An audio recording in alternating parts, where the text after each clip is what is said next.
Fridays are awesome. This is CNN 10, World News Explained. Our first stop today is in Brussels. It's the capital of Belgium. It's also where you'd find the headquarters of NATO, the North Atlantic Treaty Organization. It's an alliance of 28 countries, mostly from Europe, plus Canada and the U.S. It was formed in 1949 as a way to counterbalance the military might of the Soviet Union. The alliance is based on collective defense. An attack on one NATO member is considered an attack on all of them.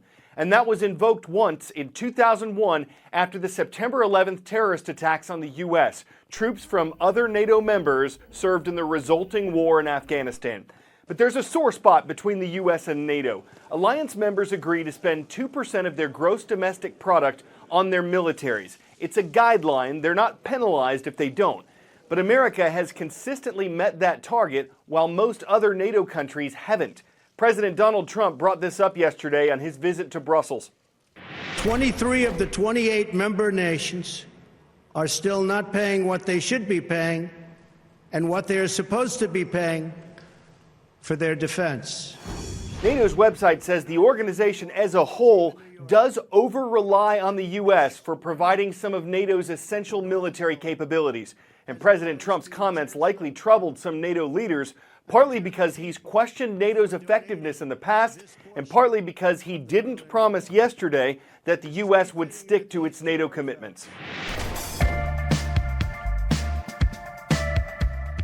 It's been a problem for decades. I would say 20, 30 years. Many U.S. presidents have talked about NATO members needing to take on more of the burden. President Trump wouldn't be the first president that has tried to do this. President Obama made the case, as did President Bush before him. There was a breakthrough in 2014 at a summit in Wales, but there are other factors. In 2014, we saw the rise of ISIS, and we also saw Russia and Vladimir Putin moving into Ukraine and annexing Crimea.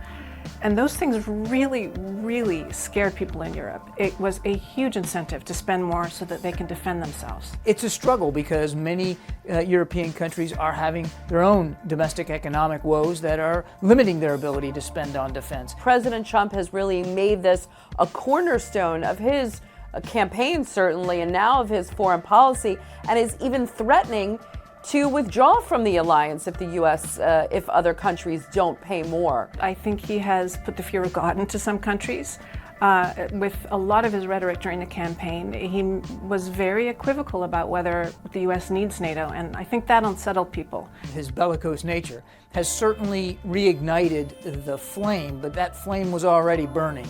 NATO members are willing to pay more, and they are coming up with plans to lay out an outline for how they're going to pay more.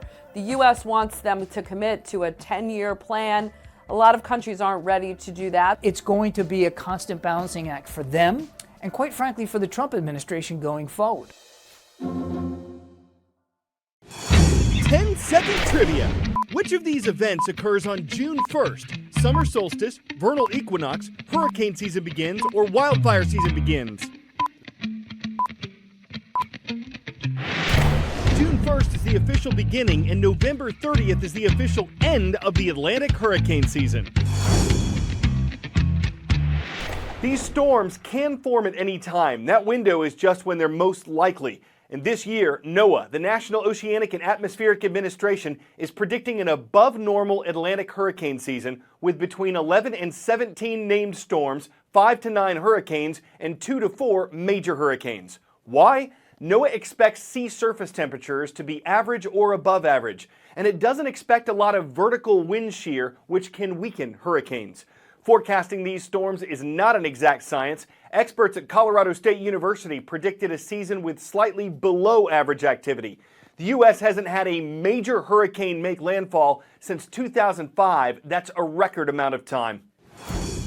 Tropical systems come in all shapes and sizes. You have tropical depressions, tropical storms, and once it is strong enough to become a hurricane, you have 5 categories, with category 5 being the strongest.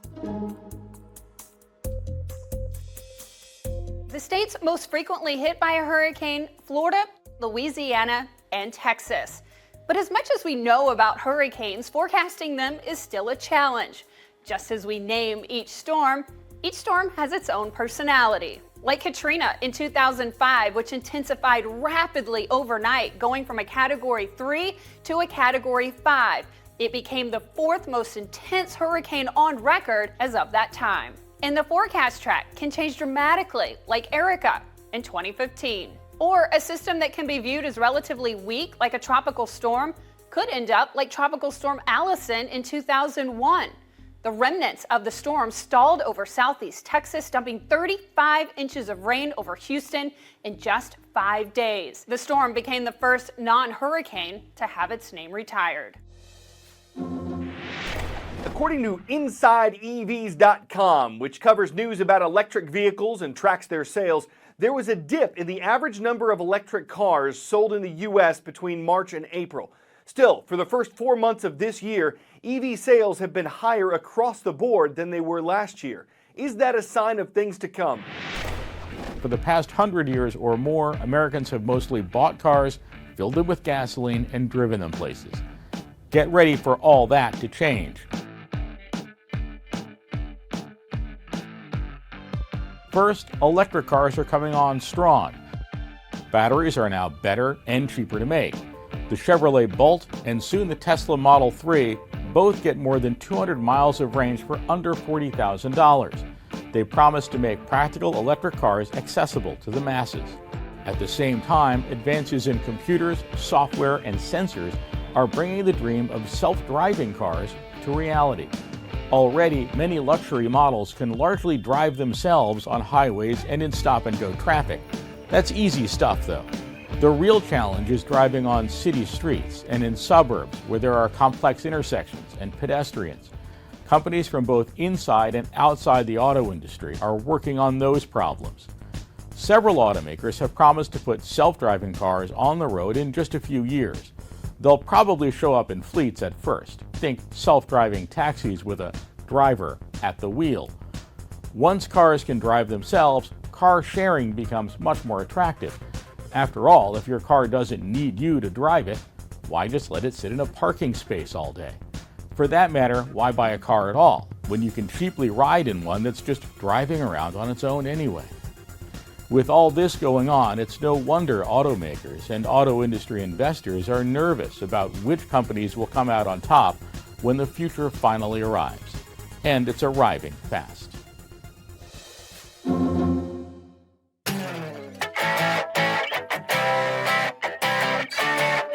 Okay, electric cars are one thing, but what about an electric police officer? This is a real-life RoboCop. It's on duty in Dubai, part of the United Arab Emirates. It has a touchscreen that allows people to pay traffic tickets or report crimes. It also has facial recognition software to potentially spot criminals. There are concerns about the ethics and safety of robotic police, but this one's also programmed to give compliments to people passing by, which some might get used to and consider automatic. An electric officer could come as a shock to a criminal. Getting caught would be an arresting development. Would the robot be impersonating an officer? Could knocking one over be an assault on battery? No matter what happens, something's getting charged. I'm Carl Azus for CNN 10. That's all for today. We'll be off the air next Monday for Memorial Day, when America remembers fallen servicemen and women. We hope to see you back here on Tuesday.